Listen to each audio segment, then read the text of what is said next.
This is Eagle Owl, and today we're going to talk about Kelee Ringo. Do the Eagles believe in him or not? Well, are we technically talking about Kelee Ringo? I will talk about that.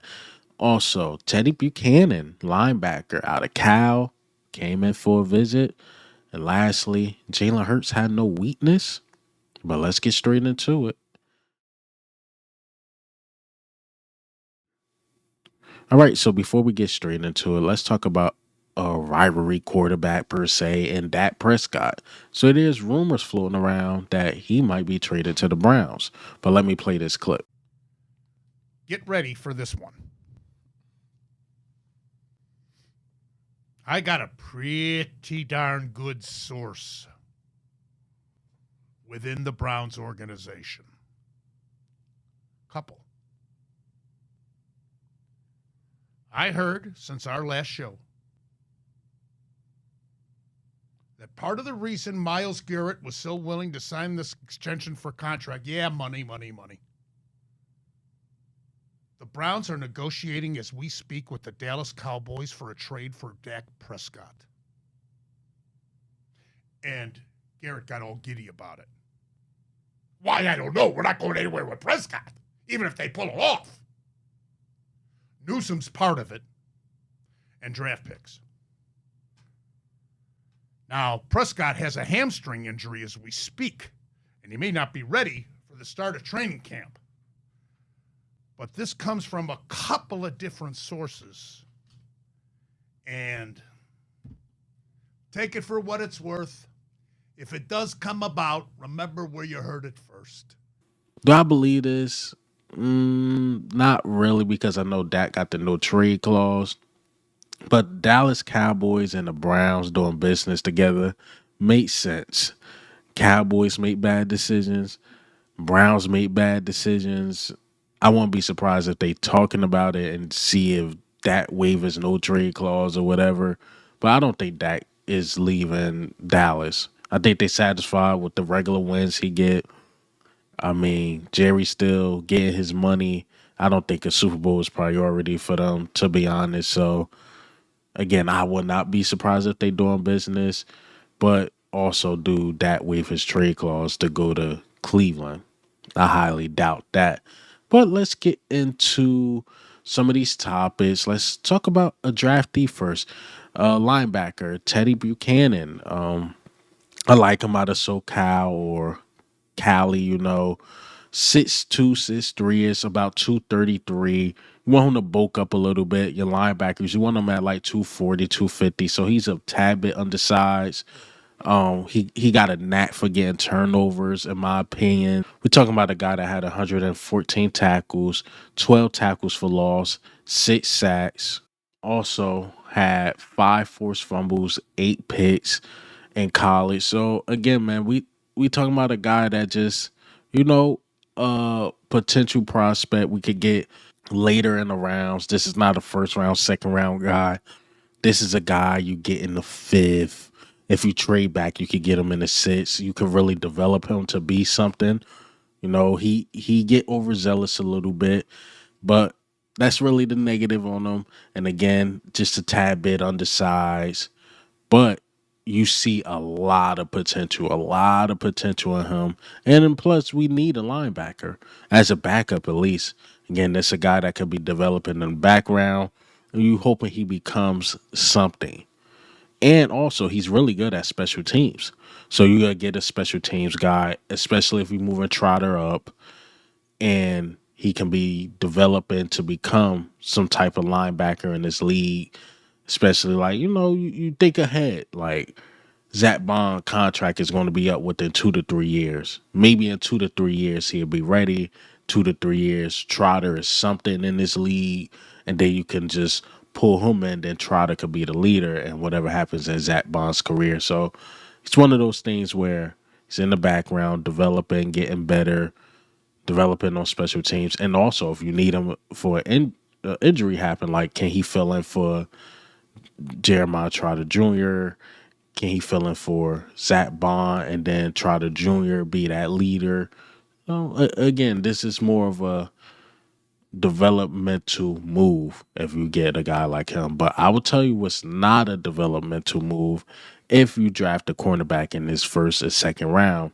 Because Maxwell Harrington, out of Kentucky, I heard of him for sure because of the speed. You know, the speedsters always, get plastered everywhere. So this quarterback out of Kentucky that ran a 4.3 is being plastered everywhere again, just like how the Jaden Blue, this guy is too.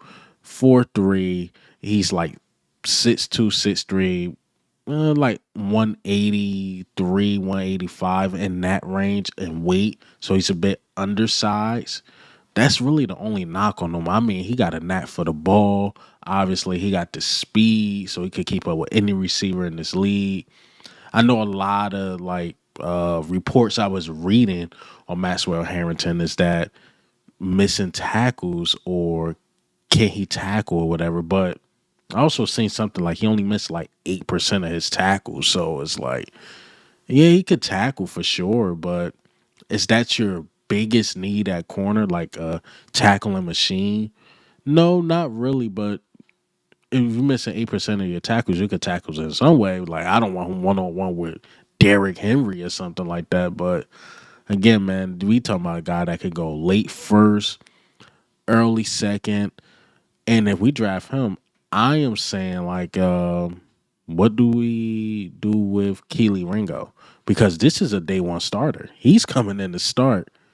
And if Kelee Ringo beats him out, that means Kelee Ringo is really, really ready. Because this guy, it will be fun to watch Quinyon Mitchell and Maxwell Harrington together. Extremely fun. I mean, you throwing on Maxwell Harrington's side, I think he can lock shit down. And we know what Quinyon Mitchell can do as well. So, again, what do that mean for Kelee Ringo? Will he stay on special team? Yeah, he have to stay on special team. Yeah, I don't know what to do with Kelee Ringo. Is Kelee Ringo considered a bust? I don't know. But Vic Fangio will look at him like he's definitely not ready. And the reason why I'm bringing him up is because we had a visit with him. Anybody we have a visit with, I try to, talk about him. I try to talk about him, man. Maxwell Harrington is, yeah, he's that guy. Like he can flat out play. I wouldn't be surprised if somebody reached for him in the first round. I would not be surprised. I think he's that good. I really, really do. Yeah, he could be BPA. He could be best player available, and you could snatch him up, and he could do some damage in Philadelphia in a good way. But last but certainly not least, let's talk about Uno, the guy that's on the team. So I seen this quote come up by Vic Fangio. He said this back in 2021. This is when the Eagles played the Broncos. Remember that year? And Jalen Hurts started to have like his breakout moment per se. Like he can really play in this league. And that Broncos game showed like he can play because a lot of people thought he was going to lose that game.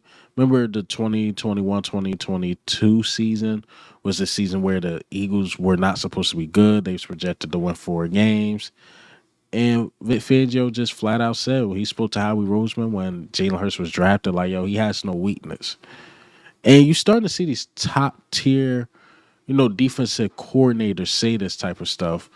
Like Spag's like, yo, Jalen Hurts is that guy.